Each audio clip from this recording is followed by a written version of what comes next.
All right, ladies and gentlemen, Fabs in the house, and welcome back to the channel. Today, I'm in the house with this beauty over here. I've got the Knife MRF here with me for a review. We're gonna analyze the look, the sound, and the feel of this bad boy. But hey, don't forget to like the video, subscribe to the channel, leave me a comment down below. If you wanna check out Fablades.com, go ahead. You wanna check my pictures on Instagram? For sure, that's Fablades.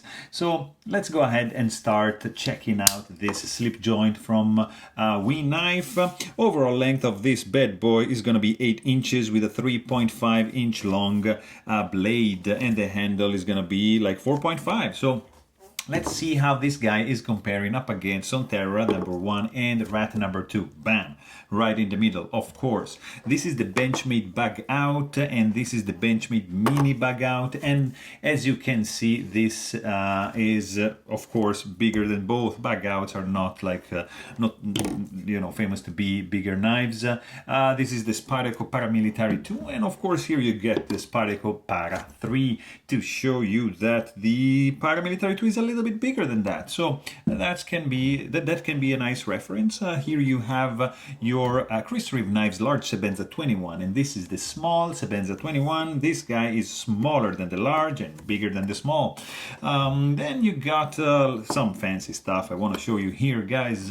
The old blade work haptic over here, and the Spectre down here, to show you that this is like a fantastic size, because Spectre is like a sweet spot. This also haptic too, but Spectre, I mean, these two guys are like fantastic. Like from this to this size, you are set. Like, for example, you are set if you like Custom Division Shirogorov Neon NL, or like, look at this. This is F5 Silk. Gorgeous, gorgeous blade.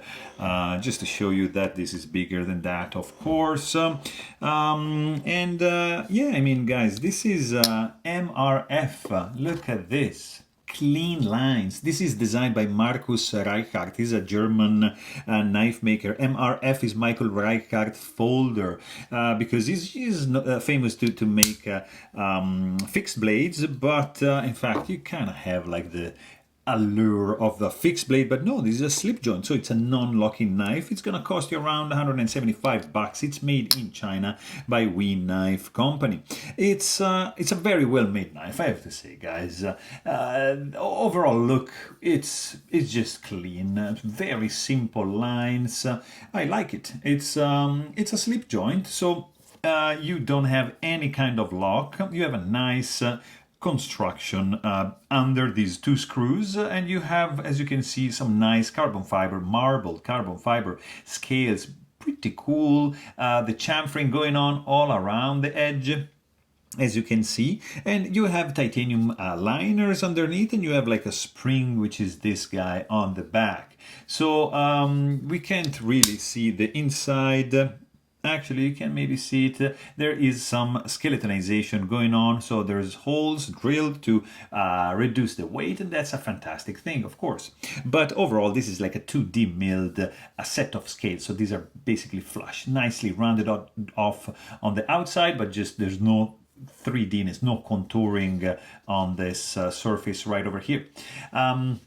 You have also like a nice design right here, super sinuous. Look at these finger grooves. Boom, you're in business, guys. Like that. Great feel in the hand. You have a nice tip-up carry only dip carry pocket clip, which is in titanium. There's a nice hole. Probably you can do like a lanyard here. I don't know, it's up to you, but there's no hole actually on the scale, so maybe that can be part of the reason why you can just, you see, go through here and here. I don't know, it's a little bit tight, you let me know. But also, if you can see underneath right over here, you have another slot, so you can just take off this scale and reverse the clip on the other side. You cannot mount it on this side, but it's just gonna stay tip up carry position, but still it's reversible, so pretty good. Also, you have the blade absolutely centered and absolutely safely recessed down into the handle. You're not going to be able to snag it, so zero danger in there. Very cool indeed. There is no flipper tab, there is no front flipper tab, there is no nail nick, there is no spiny hole, there is nothing in this one. So you better grab it like here from the blade itself. So not here, of course, because I mean you still can, but the force is going to be much greater than if you grab it from the tip because of the lever, of course. So from here, that's going to be your only way to deploy. I mean, you can do like a kind of awkward one-handed opening, but just do like that, right? So that's something to keep in mind. Of course, you've got a T6 Torx bit screw to take this guy apart. I'm just not gonna do it because I don't want to mess with the spring. Maybe you need like a vise to put it back. I have zero clue, so I'm not doing any maintenance video for this one. Also because this is a consignment knife, so I don't want to screw it up. Also, you can see that there is a nice line going on up here, typical of like a fixed blade. You know, the handle to blade ratio, of course, is not one you would expect on a fixed blade, but this is a folder, MRF. So that's what's going on over here. This blade is like the highlight, even if there's no nail nick going on, but it's very well made.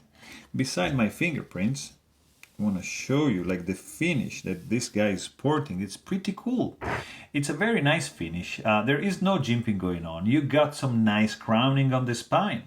Very cool. There's no thumb ramp. You got basically no swedge over here. Only the crowning. Pretty cool drop point, 30% belly and straight edge up to the sharpening choil. No finger choil going on over here. Very minimal billboarding with the WE logo and the MR logo under the over the leaf, and just a very slight hint to the steel, which is S35VN in this case.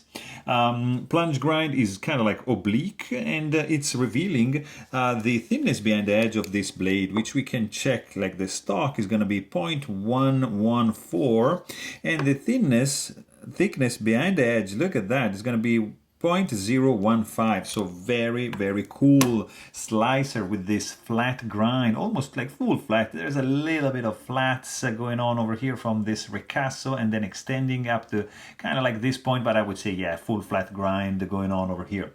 And then you got this sound, guys. The walk and talk on this fella, it's very good. You got this opening sound and this closing sound. The closing sound is just gorgeous, but the opening sound, clack and stock and clack.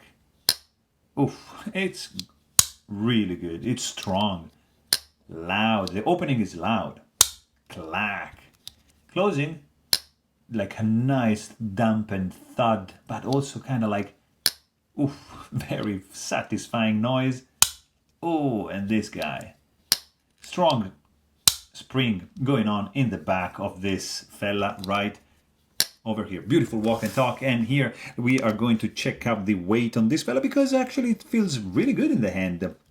Carbon fiber, skeletonized liner, titanium, 3.3 ounces. I mean, guys, for a 3.5-inch long blade, it's not too shabby.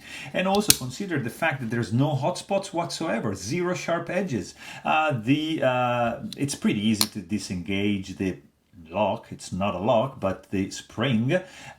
So yeah, it feels great in the hand. There's no jimping, so keep that in mind. You can choke up a little bit more, but not that much because there's no finger choil. You can actually do even like a reverse grip because the handle is of an adequate size, at least for my hands, and this guy feels absolutely solid. There is a minimal amount of flex over here because of the titanium liner's thickness and the skeletonization, I'm assuming, but you can, if you squeeze, yeah, it's gonna flex. In the back, of course, no, because there's just a huge spring sandwiched in between the liners, but a little bit here. But I mean, overall, this guy feels absolutely solid. It's very good. It feels a little bit slippery because of the smooth texture on these handles, but it's all right. Overall, fit and finish, guys, is just fantastic, especially for the price. I mean, 175 bucks, come on. This is, it's gorgeously put together, very well done, like zero rattling, no shaking, no blade play. There's like really nothing that I can say about this guy except for the for the nail nick that is missing. This guy, I'm assuming, is running on washers, of course. The action is very good. So, I mean, this guy looks good. It feels good. It sounds amazing. Probably the only issue that I can see, maybe it's the lack of the jimping. The clip is a little bit shifting when you squeeze into the handle. There's no nail nick. Probably the blade shape is not my favorite, but I mean, everything else checks out. The weight is good, nice materials, nice finish of the blade. I mean, it's a pretty solid slip joint. So there you have it. Hope you guys enjoyed this video. Thanks for watching and stay tuned.